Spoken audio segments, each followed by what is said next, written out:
কেমন আছেন সকলে? আশা করি ভালো আছেন। অঙ্কনা ডেইলি লাইফস্টাইলে আপনাদের সবাইকে জানাই স্বাগত। আজকে হলো আমার প্রথম ব্লগটিতে সবার আগে আপনাদের কাছে ক্ষমা চেয়ে নিচ্ছি। আমার যদি ব্লগের ভিতরে কোনো রকম ভুল হয় সেটি আপনারা মার্জনা করবেন এবং ক্ষমা করবেন। চলুন আজকে তবে আপনাদের সঙ্গে আমার ডেইলি রুটিনটি শেয়ার করি। আরও একটিবার বলছি, কোনো রকম ভুল হলে সকলে প্লিজ কমেন্টের মাধ্যমে জানাবেন এবং আমার কোথায় ভুল হচ্ছে সেটা আমাকে দেখিয়ে দেবেন। সকালবেলা ঘুম থেকে উঠে পড়েছি 5:30টার সময়। 5:30টার থেকে আমি আমার ব্লগটি শুরু করছি। তো আজ হচ্ছে সোমবার থেকে আমার ব্লগ আমি শুরু করছি। ঠাকুর প্রণাম সেরে সংকল্প লিখে চলুন। এখনও ঘুম থেকে কেউই ওঠেনি, আমার পরিবারের কেউ, সকলেই এখনও ঘুমিয়ে আছে। তো আমি চটজলদি কাজগুলো আমার করব। তো এদিকে সবার প্রথমেই ঘরটিকে ঝাড় দিয়ে নেব। ঘরটা ঝাড় দেওয়া হয়ে গেলে সব থেকে মনে হয় সংসারের বড় কাজটি হয়ে গেছে সকালবেলার। কেন জানেন? কারণ আমার শাশুড়ি মা আমাকে বলেছিলেন যে ঘর ঝাড় না দিয়ে কোনো ছেলেই যেন ঘর থেকে না বাইরে বের হয়। তো সেই কথাটি একেবারে মাথায় গেঁথে গেছে। ওই যে বললাম, হাজবেন্ড যাবে ডিউটিতে, তারই জন্য তাড়াতাড়ি করে ঘরটাকে ঝাড় দিয়ে নেব। ছেলের দায়িত্ব আজ বাবাকে দিয়েছি। ওকে বললাম ব্রাশটা করিয়ে দাও, আমি ততক্ষণে চাটা বসাই। চলুন, চায়ের জলটি এদিকে ফুটছে, চা পাতিটি দিয়ে দিই। ওদিকে আদিত্যর খাবারটিও বসিয়েছি হালকা গরম করতে। ফ্রিজে ছিল দুধটি, তার জন্য একটু ঠান্ডা ঠান্ডা রয়েছে। ভাবলাম চলুন ওটাকে একটু হালকা গরম না করলে তাহলে ওর খাবারটিও ওর খেতে ভালো লাগবে না। চলুন ওনাদের চা দিয়ে আসি, শ্বশুরমশাইয়ের আর হাজব্যান্ডের চা দিয়ে এবার ছেলের জন্য খাবারটি তৈরি করব। আজ দেবো কর্নফ্লেক্স। গরম দুধের মধ্যে কর্নফ্লেক্সটি কিছু সময় ভিজিয়ে রাখলে একটু নরম হবে, তাহলে খেতে ওদের ভালো লাগবে। আর একটু মিষ্টতা আনার জন্য একটু চিনি দিয়ে দিলাম। চলুন, হাতে এখনও বেশ কিছুটা সময় আছে ছেলেকে টিউশন ছাড়তে যাওয়ার আগে। আরও কিছু কাজ করে যাব। এত ঠান্ডা লেগে গেছে, বৃষ্টির ওয়েদারে প্রচুর হাঁচি হচ্ছে জানেন তো। আমি আমার সংসারের কাজকর্মগুলো কিভাবে গুছাই, কিভাবে আমার ঘরটিকে সুন্দর করে গুছিয়ে রাখি। আমার এই ভাঙাচোরা ঘরটিকে আপনারা তো দেখেই বুঝতে পারছেন, না আছে কালার করা, না আছে কোনো কিছু। তবুও এটাই আমার স্বর্গ জানেন তো। আমার জীবনে অনেক ঘাত প্রতিঘাত গিয়েছে, কিন্তু এই ঘরটি যখন আমি প্রথম পা দিয়েছিলাম, ভাড়ার ঘর হলেও এটি কিন্তু আমার কাছে স্বর্গ। তো আমি স্বর্গ মনে করে এটিকে সব সময় নিজের ঘরের মতন করেই কিন্তু সাজিয়ে গুছিয়ে রাখি। চলুন, এই টেডি বিয়ার দুটো দিয়েছিল, একটা দিয়েছিল আমার মা অর্থাৎ আদিত্যর দিদা, আর একটা দিয়েছিল আমার ঠাকুরদাদা। তো ওই দুটোকেই সুন্দর করে খাটের উপরে সবসময় সাজিয়ে রাখি। আমার এই ছেলেটি ওদেরকে নিয়ে খেলাধুলা করে। এবার আদিত্যকে নিয়ে বেরোবো টিউশনে, তো ওকে চটজলদি করে খাইয়ে দেবো। খেতে চায় না জানেন, বড্ড ঝামেলা করে খাওয়ার কথা বললে। কিন্তু ওই দেখুন খাওয়ানে কত বায়না করছে। হাজারো রকম গল্প শুনিয়ে, টুনটুনি পাখির গল্প, বাঘের গল্প, হাতির গল্প, এই সমস্ত শুনিয়ে, আর এদিকে কিন্তু টিভি চলছে, ওদিকে ডোরাও চলছে, আবার এদিকে কার্টুনও মানে গল্পও শুনতে হবে। নানান রকম চেষ্টা করে ওকে খাওয়াতে হয়। ছেলেটিকে ছেড়ে দিয়ে এসেছি টিউশনে। এই 2 ঘন্টা যা হাতে পাবো, জলদি কাজগুলোকে করতে হবে। ও থাকাকালীন খুব একটা কাজ করতে পারি না জানেন, আর ছেলেটাকে সময়ও দিতে পারি না। তাই যখনই দেখি ছেলেটি একটু টিউশনে গেছে, এই 2 ঘন্টা মানে কিভাবে কাজগুলোকে এগিয়ে রাখবো তারই চেষ্টা। আমার এই ঘরটিতে না আমরা আসার পরে একবারও কালার করিনি। আর কালার করতেই বা যাবো কেন বলুন তো, লোকের ঘর, তারই জন্য কালার করিনি। আর আমার ঘরে খুব বেশি ফার্নিচারও নেই জানেন, ওই যতটুকুন যা আছে তাকেই সব সময় চেষ্টা করি সাজিয়ে গুছিয়ে রাখার। আর একটা লক্ষ্মীশ্রী বজিয়ে থাকে সংসারে, দেখবেন আপনি যতটা পরিশ্রম করবেন, যত সুন্দর করে ঘরটিকে গুছিয়ে রাখতে পারবেন, আপনার সংসারেও কিন্তু লক্ষ্মীশ্রী ততটাই বজিয়ে থাকবে। জামা কাপড়গুলো অগোছালো হয়েছিল, সেগুলোকেও একটু গুছিয়ে আলনার উপরে রেখে দেব। আমার এই সংসারটিকে গড়তে অনেক কষ্ট হয়েছে জানেন তো। আমি যখন বিয়ের পরে এসছিলাম তখন তো ভরা সংসারে এসছিলাম, কিন্তু আস্তে আস্তে যখন আমরা নিজেদের দিকটা মানে আলাদা হলাম বলতে শাশুড়ি মাই 3 ছেলেকে আলাদা করে দিল। শাশুড়ি মা কিছুটা দিয়েছিল বলতে কড়াই, হাতা খুন্তি, যাই হোক ওই রান্নার টুকটাক 4-5টা জিনিস ওটাই যা দিয়েছিল। আর বাদ বাকিটা কিছুটা আমার বাপের বাড়ির সাহায্যটা আমি পেয়েছিলাম। আর সম্পূর্ণটাই হচ্ছে আমার হাজব্যান্ডের টাকা দিয়ে কেনা আমার ঘরের জিনিসপত্র। মানে আমিই কিনেছি ওরই টাকা দিয়ে। ঘরের অবস্থা দেখেছেন, জামা কাপড়গুলো এখানে না মেলে আর পারলাম না, এত বৃষ্টি হচ্ছে বাইরেটাতে, ওখানে মেলে দিয়ে ঘরের লাইটটা অফ করে দিলাম। কারেন্টের বিল না হলে যে খুব উঠবে, আর আমি অপচয় জিনিসটা একদমই পছন্দ করি না জানেন তো। কেন অযথা আমি লাইট জ্বালিয়ে রেখে কারেন্টের বিল পোড়াবো বলুন তো? সেই বিলটা তো দিতে হবে আমার হাজবেন্ডেরই। তারই জন্য লাইটটা অফ করে রেখে দিয়ে সোজা চলে এসেছি বাইরেটা আজকে ঝাড় দিতে। প্রত্যেক দিনই ঝাড় দিই, কিন্তু জল আমার দেওয়া হয় না। তো একটু জল না দিলেও সামনেটা পরিষ্কারও হবে না, তাই ভাবলাম একটু জল ঢেলে দিই। এদিকে এত পরিমাণে বৃষ্টি হচ্ছে যে জল সামনেটা একেবারে নোংরাগুলো সরছিল না, নোংরাগুলো বরং বসে বসে গেছে। তারই জন্য এক বালতি জল ঢেলে তবে এটাকে সুন্দর করে ঝাঁটিয়ে নেব। ওদিকে আমার শ্বশুরমশাই আবার যাবেন মাছ ধরতে জানেন, পাশে ছোট্ট একটা কুয়ো মতন আছে সেখানে। আমার পরিবারের ক্ষুদে সদস্যরা প্রত্যেক দিন সকালবেলায় উঠে কিচিরমিচির করতে থাকে যতক্ষণ না ওদেরকে খাবার দিই। আজকে সদস্য কম এসেছে জানেন। আপনারা ব্লগটি দেখবেন, আমার ব্লগগুলি দেখবেন, আপনারা দেখতে পাবেন আমার পরিবারের কত সদস্য আছে।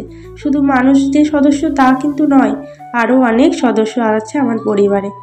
বাইরেটা ঝাড় দিয়ে সোজা চলে এসেছি কিচেন রুমে। বারটি আজ সোমবার, সোমবারের দিন খাবো আজ নিরামিষ। প্রতি সোমবার আমি নিরামিষ খাই।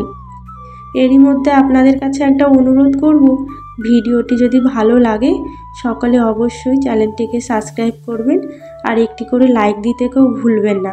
এটা আমার একান্ত অনুরোধ রইল আপনাদের কাছে।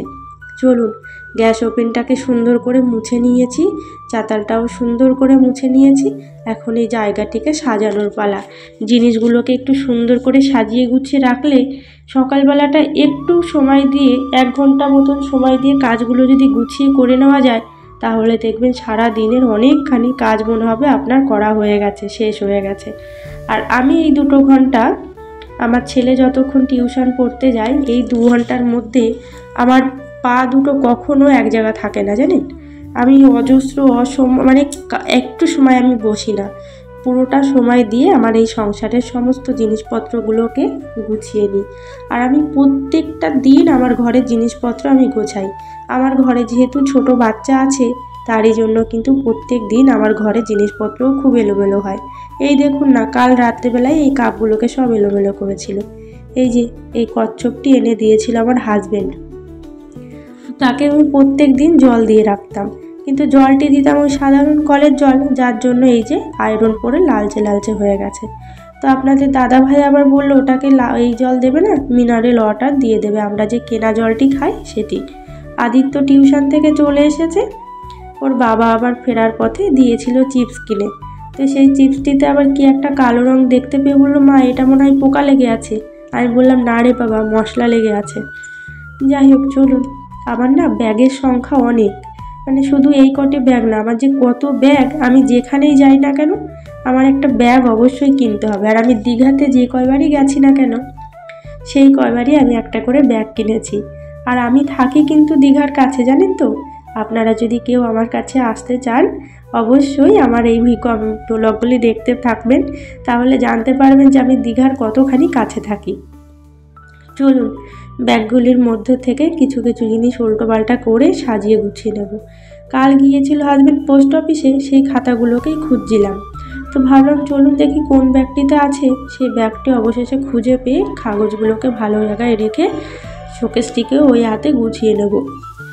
ওই যে বললাম আমার ঘরে খুব একটা ফার্নিচার নেই, তবে আমার আলমারিটি আমার শ্বশুরমশাইয়ের ঘরে তো, আর শ্বশুরমশাইয়ের ঘরে ওখানে আমরা আলমারিটিতে আমাদের যে জিনিসটি খুব বেশি ব্যবহার করা হয় না সেটি ওর ভিতরে রেখে দিই।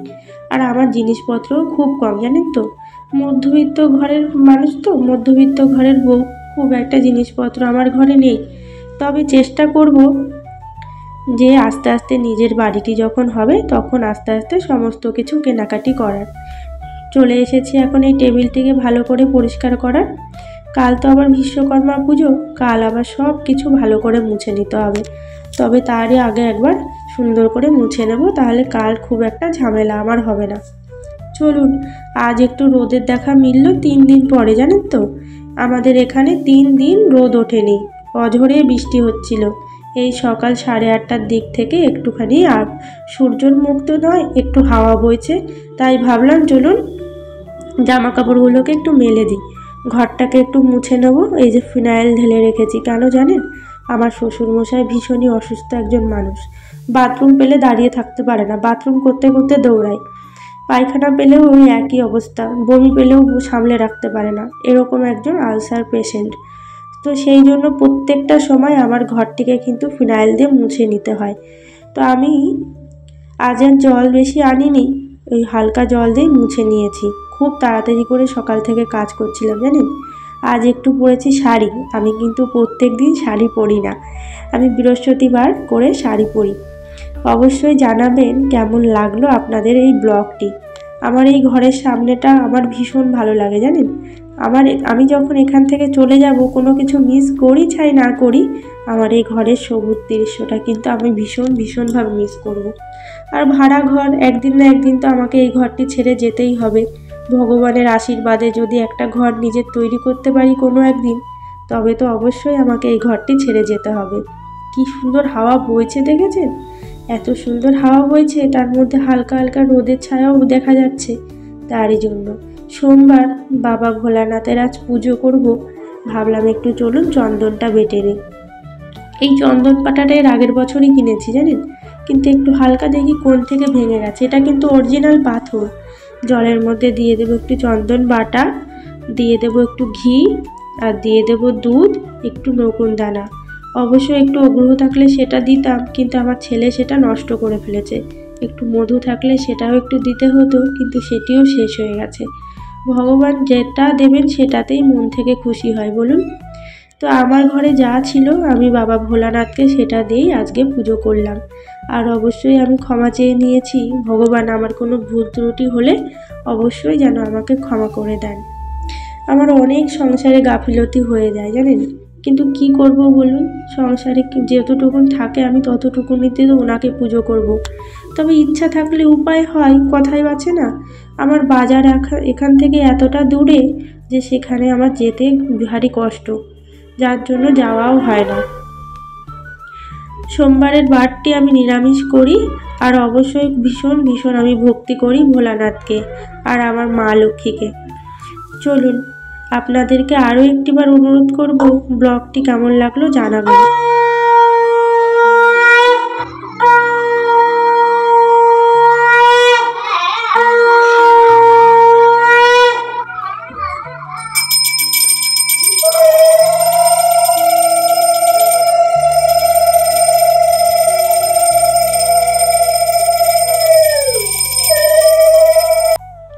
চান করে পুজো দিয়ে তারপরে সোজা চলে এসেছি রান্নাঘরে। এখন কিন্তু বেজে গেছে প্রায় 10টা মতন। ওলটাকে একটু সিদ্ধ বসিয়ে দেবো জানেন। কেন সিদ্ধ বসালাম সেটা আপনাদেরকে একটু পরেই দেখাচ্ছি। একটু জলের পরিমাণটা বেশি হয়ে গেছিলো, সেটাই একটু নামিয়ে নেব। চলুন ঢাকনা দিয়ে চলুন আলুগুলোকে ভালো করে কেটে নিই। করবো আজ একটু আলুর দম, কারণ আজকে তো নিরামিষ খাবো, কিন্তু এবেলা ওবেলা দুবেলা যাতে খেতে পারি সেরকমই কিছু একটা রান্না করব। তাই ভাবলাম চলুন একটু আলুর দমই করে ফেলি, আর সঙ্গে একটু আলাদা কিছু রান্না করে নেব। আলুগুলোকে ভালো করে ছুলে একটু বড় বড় করে কেটে নেব। আলুগুলোকে ভেজে করব, আজ আর সিদ্ধ করে করব না জানেন। একটু ভেজে, হালকা করে ভেজে ওরই মধ্যে মশলা দিয়ে রান্নাটা সেরে নেব খুব চটজলদি। রান্নাটি আজকে আর আপনাদের সঙ্গে শেয়ার করব না, আপনারা তো সকলে কম বেশি জানেনই আলুর দমটা কীভাবে কি রান্না করতে হয়। তবে আমি যে প্রসেসে রান্না করি সেটি অবশ্যই আপনাদের সঙ্গে আরেকদিন শেয়ার করে দেব। আজকে ব্লগটি আমার অনেকখানি বড় হয়ে গেছে, সেই জন্য আর আপনাদের সঙ্গে শেয়ার করলাম না। এই যে ওলগুলোকে সিদ্ধ করে নিয়েছি, নামিয়ে নিলাম, ডুমো ডুমো করে কেটে নিয়েছি ছোট ছোট করে। এখন এটাকে ভাজবো। এবার বলি সিদ্ধটা কেন আমি করেছিলাম। আমি কিন্তু আমার এই ব্লগের মধ্যে আরও অনেক রকম টিপস দেখতে পারবেন কি করে আপনার সংসারে টাকা পয়সা সাশ্রয় করা যায়। ওই ওলটিকে সিদ্ধ করে নিয়েছিলাম, তার কারণ আমার যাতে ভাজার সময় কম গ্যাস পড়ে খুব তাড়াতাড়ি করে সিদ্ধ হয়ে যায়। আমার ভাতটাও হয়ে গেল, ওলটাও সিদ্ধ হয়ে গেল। আমি এরকম ছোট ছোট অনেক টিপস ফলো করে চলি জানেন তো। চলুন, সকালবেলা ঘরে যে জামা কাপড়গুলো দেখেছিলেন সেইগুলোকেই বাইরে মেলে দিয়েছিলাম, সেগুলো সব শুকিয়ে গিয়েছে। এখন এগুলোকে ভালো করে আলনাতে আরও একবার ভালো করে গুছিয়ে নেব। আর আমার জানেন তো ভারী একটা বদ অভ্যাস, আমার আলনা আর এই বিছানা যদি এলোমেলো থাকে আমার গায়ের মধ্যে কেমন যেন গিন গিন করে। দুপুরবেলা রান্নাবান্না কমপ্লিট, আদিত্যকে স্নানও করিয়ে দিয়েছি, এখন ওকে খাইয়ে দেবো। ওই একই জামা পরেছে ছেলেটা, নতুন জামা পেলে আর খুলতে চায় না। আমি বললাম আচ্ছা হোক, বাচ্চা মানুষ কি আর করা যাবে। গত রাত্রেই ওকে ওই জামাটা পরিয়েছিলাম। খেতে গেলে যে কত রকমের বাহানা করে ও, তার কোনো ঠিক নেই জানেন তো। অনেক বুঝিয়ে সুঝিয়ে ওকে খাওয়াতে হয়। চলুন আজকের মেনুতে কি কি আছে দেখাই একবার। ওল ভাজা করেছি এই যে আলুর দম, আর এদিকে করেছি চিকেনটা আগের দিন করা ছিল, সেটি আপনাদের দাদাভাইকে দিয়ে দেবো। আজকে তবে ব্লগটি এখানেই শেষ করছি। ভালো থাকবেন, সুস্থ থাকবেন, দেখা হবে নতুন আরও একটি ব্লগে আপনাদের।